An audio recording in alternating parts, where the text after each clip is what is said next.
Hey guys, welcome to this week's episode of the Go Headquarters podcast. I am Brandon Rahe, and with me today is Keith McCormack, one of our coaches here. Today we are going to be talking about functional training and functional fitness and how that applies to you. So I'd like to kick this off with kind of defining functional fitness. Functional fitness is a real-world application of the ability to move your body. And really what we're talking about is the ability to integrate different muscles at the same time. So it's stuff that we do on a routine basis, or that we should do, that we just don't really think about. You know, if I'm gonna pick up this thing of water, it's not that I'm just doing this. You know, in order to do it, my core has to stabilize. I lean over and I grab it. So there's multiple things that are happening there that we just don't really think about. It's not just the fact that I'm doing a bicep curl to pick that up. You know, I'm using my shoulder, I'm using my scapular muscles back here. I'm bracing my core first to be able to move basically from the core to the extremity. It's stuff that's taught in this gym, and obviously it's real world application that we're doing.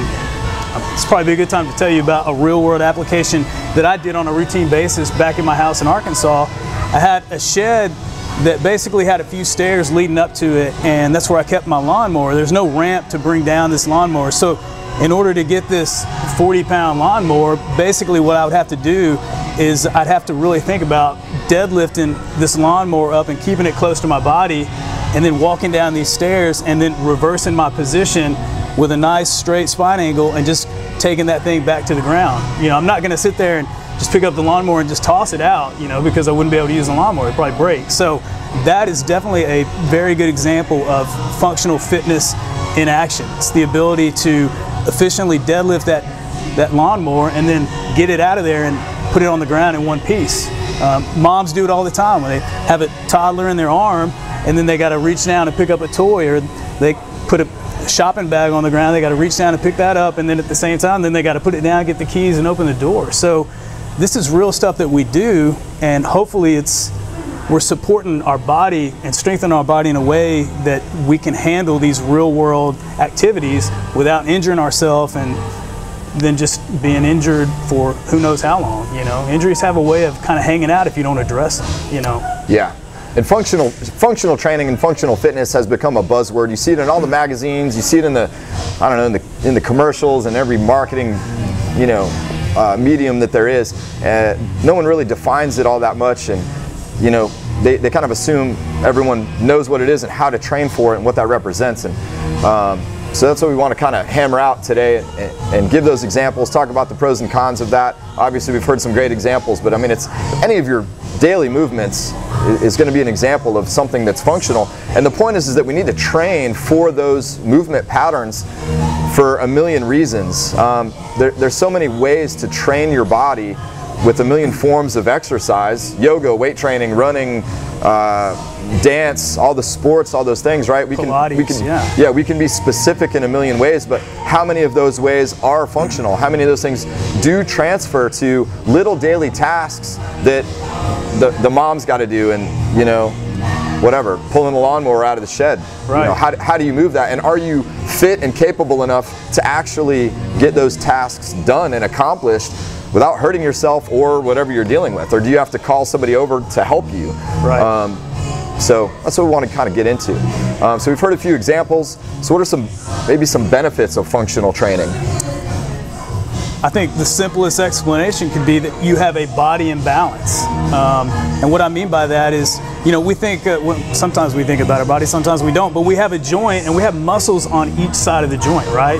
You know, I have hip flexors and I have a glute back here, you know, so if I'm moving my body in functional movement patterns, which, here's some examples, we can check off 7 things. And this is what I do when I'm training somebody. If I only see them a couple times a week, I make sure that we get a full body workout. So through the CHEK Institute, I did some training with them. CHEK stands for Corrective Holistic Exercise Kinesiology. So 7 things that I would always accomplish is we're gonna squat, we're gonna bend or deadlift, we're gonna push, pull, we're gonna lunge, we're gonna twist, and then we're gonna get some form of gait. So we're gonna run, we're gonna walk, we're gonna sprint, whatever you wanna name there. So if I did this effectively with a client, then I knew that we got a full body workout and we were working all the different muscles on each side of the joints because otherwise, if I don't have a body that's in balance, I'm gonna have muscle imbalances.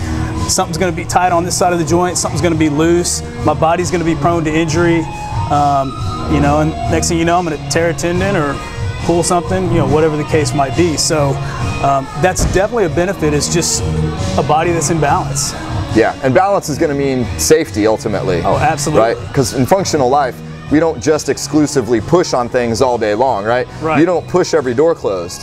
Sometimes you're going to pull a door open. Right. Right. So we've got that kind of balance to deal with in daily life. Right. We don't just lift stuff from the ground. Sometimes we push stuff overhead. Absolutely. Think about climbing stairs. What are you doing when you're climbing stairs? You're lunging. You know, basically you're doing a form of a lunge, and it's unfortunate a lot of people steer away from the stairs and take the elevator. You know, more people should probably take the stairs, you know. So that's definitely a lunge pattern that's really good. Twisting is really it's problematic for a lot of people, and they injure themselves because they're not used to twisting. You don't see too many people at a regular gym that are going to do a twist, you know. But it's really good to get your body used to moving that way, so that it doesn't freak out when, say, you drop the keys and you have to quickly twist to reach down to get them. Right. So. Right. Another one of the benefits I think is confidence. Right. Yeah. If somebody that was deconditioned, that wasn't as fit and as strong as you, and didn't have the knowledge of movement mechanics, right? How to pick up that lawnmower? How do we get this lawnmower down this little mini flight of stairs? That's going to be an issue. But for someone that's had training that picks up heavy barbells off the ground properly, regularly in their life, and has had that training and the muscle to go with that training, right? They're going to be confident in their ability as an individual to figure out how to pick up that lawnmower and get it down the stairs, as opposed to calling over your stronger, younger neighbor and say, hey, can you give me a hand with this? Or how do I get this box out of the trunk of my car and get it to the, you know, to the shelf in the garage? Like, how do we do that, right? So I'd say the main benefits of functional training is to be better at your daily tasks in life and go through them with confidence, go through them safely and more effectively and efficiently. Right. You're going to get them done quicker. Yeah, I mean, and that's a great example, man, because, you know, that's one of the biggest benefits that we don't think about working out, is that you do gain confidence. You know, you feel better. And not only that, you know this probably from working with people rather quickly after working out and doing functional fitness. You know, within a couple weeks, people are like, man, I feel good in my body. I feel good just walking around, you know? I mean, the body is feeling, you know, younger. It's, you know, I like to tell people functional fitness, it's like being a kid again. We're moving in a way that we used to when we were kids, where we didn't think about, oh, I'm going to hurt myself, I'm going to do this, and I'm going to do that. You know, you're having fun, you're moving the body the way that it's intended to be moved. You know, you're crawling around, you're lunging, you're running, you're stopping real fast, you're running again. I mean, you know, it's just fun. Yeah, kids on a playground. That's right. So then, conversely, right, we've got benefits of functional training. Then there, of course, are consequences of maybe not doing functional training. It's kind of everything we just talked about, but the opposite side of the spectrum, right? Yeah. You are going to get hurt. You are going to get hurt. You aren't going to have the ability to get through your day on your own without doing the team lift approach on every little daily task. Right. You know, I think we see it all the time, man. We live busy lives, and let's just say the average Joe going to the gym, he's got a lot on his mind, you know? So what typically happens to a lot of people, and I don't want to like say that this happens to everybody, but this is a general phenomenon that happens to a lot of people. They go to the gym, they get comfortable doing the same movements, and they just keep doing the same old stuff, you know? Now they'll break a sweat here and there, but you know, the body adapts, and after it just kind of does the same old thing for a period of time, it doesn't really get any true benefit. But if I'm going to continue to work the same muscles over and over again, then we go back to creating those muscle imbalances, and then we do have that body that's prone to injury, and you know, it's just out of balance. You know, that's definitely a consequence of it. You know, we hit the benefit of it, and then on the flip side of that, it could be a consequence. You just have a body that's out of balance, and really just your fitness is not improving. If you're doing the same old stuff. We have so many examples of functional training, and we also have non-examples of functional training, like that people train in all the time to try to get better at certain things, such as distance running or really intense yoga. Now, there's value in running, there's value in yoga, but like putting your foot up behind your head and holding that, I don't personally see the function in that. I've never had to do that in my life. No. I've also never had to run 26.2 miles like a marathon runner. Now, is that marathon runner going to be super fit cardiovascularly? Sure. How does that apply to their daily life? I'm not so sure. How does that extreme yogi that is super mobile, does that help them move the lawnmower or pick up something off the ground? I don't know. They're mobile enough to do it. Are they strong enough? Exactly, yeah. Now that's in question, right? And same thing like you're talking about, maybe the normal gym goer, they're going to be more fit than the average untrained citizen. Right. But doing bicep curls on a machine where they're supported, their core is not engaged, that doesn't help with holding a baby in one arm and picking up the keys off the floor at the same time. So we want to kind of figure out how to apply all these things correctly so that you do have a more functional approach, a more well-rounded approach that will actually help you in your daily life. So what are some of the things we could do as far as how we're going to train our exercise routine, right? As far as programming a workout, what are some of the things we can do? What's the take-home message here for our viewers on how to apply some of this? I think the most general thing we could say is move your body. Don't be afraid to go out on the beach and lunge, do some push-ups, do some sprints. I don't think that they need to be confined to just the same routine all the time. You got to mix it up. You got to mix your body up and kind of go back and have that mentality of the kid on the playground and just have fun and move your body.